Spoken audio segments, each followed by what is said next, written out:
Indonesia memang patut senang atas keberhasilannya mampu membuat drone elang hitam. Drone elang hitam merupakan hasil kerjasama Indonesia dan Turki. Turki kala itu meminjam terowongan angin Indonesia untuk membuat drone angka, sedangkan Indonesia merancang elang hitam. Ditilik dari kebutuhannya, Indonesia memang memerlukan drone semacam elang hitam. Elang hitam merupakan solusi murah bagi Indonesia yang hendak melakukan pengawasan atau patroli di wilayah yang rawan akan tindak pelanggaran kedaulatan. Ternyata bukan cuma elang hitam saja drone yang diproduksi Indonesia, ada Puna Wulung yang sudah mendapat sertifikasi dari Indonesia Military Airworthiness Authority pada tahun 2016. Kemudian ada Puna Alap-Alap PA06D100 yang sudah mendapat sertifikasi kelayak udaraan militer dari Badan Sarana Pertahanan Kementerian Pertahanan.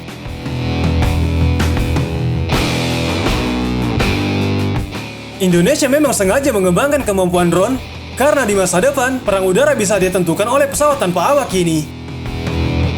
Sementara itu, saat pengembangan drone elang hitam, Indonesia dan Turki sudah melakukannya sejak tahun 2008. Kampanye pengujian terowongan angin pertama dilakukan terhadap model Anka dengan konfigurasi penuh atau full configuration dan model sayap 2D. Kampanye pengujian ini diarahkan untuk memperoleh karakteristik aerodinamik dari varian pertama. Kampanye pengujian ini dilakukan selama 8 bulan, sejak Maret hingga November tahun 2008, ketika uji coba di terowongan angin ini, Indonesia bisa melihat serta mengumpulkan berbagai macam data kemampuan dari UAV Anka Turki. Dari situlah Indonesia bisa mengambil data Anka dan mengaplikasikannya ke drone elang hitam.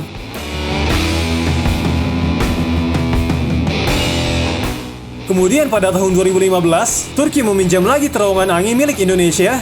Kali ini Turki menguji coba Anka versi SATCOM, yang berarti drone mata-mata. Indonesia juga hadir dalam uji coba tersebut dan sekali lagi mendapatkan data-data penting mengenai kemampuan Anka. Pengujian terhadap model terskala pada kampanye ini dilakukan untuk memperoleh efek-efek deformasi sayap, instalasi alat komunikasi seperti radomesar dan SATCOM, kamera EOIR, winglets dan air inlets terhadap karakteristik aerodinamika Anka. Data ini sangat penting dalam pengembangan desing sistem atau antisipasi kontaminasi pada permukaan sayap selama siklus operasi. Baru pada uji coba kedua, Turki langsung memproduksi Anka untuk kebutuhan militernya.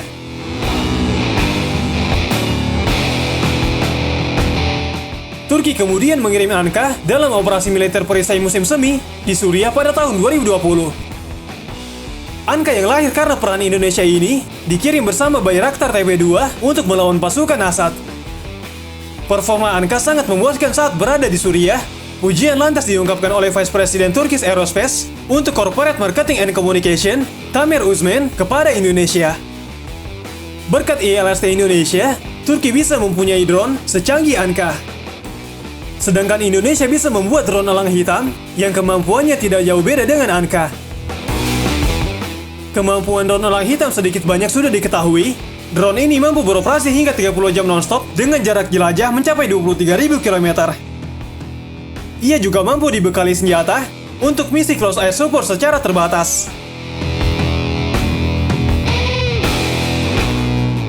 Kepala BPPT, Hamam Riza, menjelaskan jika Indonesia sedang on the track memenuhi kebutuhan drone mata-mata sekaligus drone serang bertipe Medium Altitude Long Endurance atau MEL untuk kebutuhan militer. Drone MEL ini akan memiliki jangkauan jelajah operasi 23.000 km non-stop dengan ketahanan terbang tinggi selama 30 jam, siang dan malam. Dengan kemampuan tersebut, drone MEL akan digunakan untuk membantu Kementerian Pertahanan dalam menjaga pertahanan dan keamanan negara.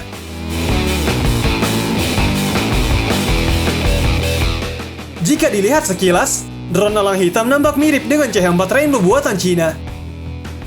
Indonesia sendiri juga sudah memiliki drone CH-4 Rainbow buatan Cina. CH-4 merupakan drone kombatan milik Cina yang sudah terjual ke berbagai negara, di antaranya Aljazair, Irak, hingga Arab Saudi. CH-4 sudah terbukti dalam peperangan saat digunakan militer Irak menggempur pasukan ISIS. Karena bentuknya yang mirip inilah, Malaysia malah menganggap elang hitam buatan Indonesia merupakan tiruan dari CH-4 Rainbow. Media Malaysia, Defense Security Asia, mengungkapkan bahwa Indonesia mengaku jika elang hitam merupakan drone buatan Indonesia karena mereka menganggap drone elang hitam merupakan alutsista buatan Cina. Malaysia seakan iri dengki, tidak terima jika Indonesia mampu membuat drone elang hitam.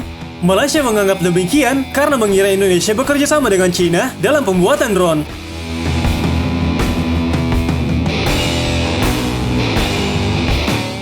Defense Security Asia mengatakan, spesifikasi drone elang hitam disebut-sebut mirip dengan CH-4 buatan Cina, namun Indonesia mengakuinya sebagai buatan lokal. Sehingga Indonesia sekiranya meniru CH-4 Rainbow sebagai dasar pembuatan elang hitam yang mencontek sampai 90%.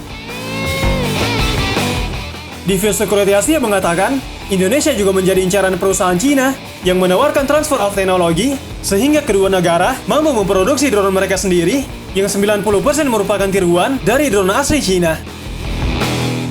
Padahal jelas-jelas elang hitam asli buatan Indonesia yang dimana pengembangannya berasal dari drone angkat Turki.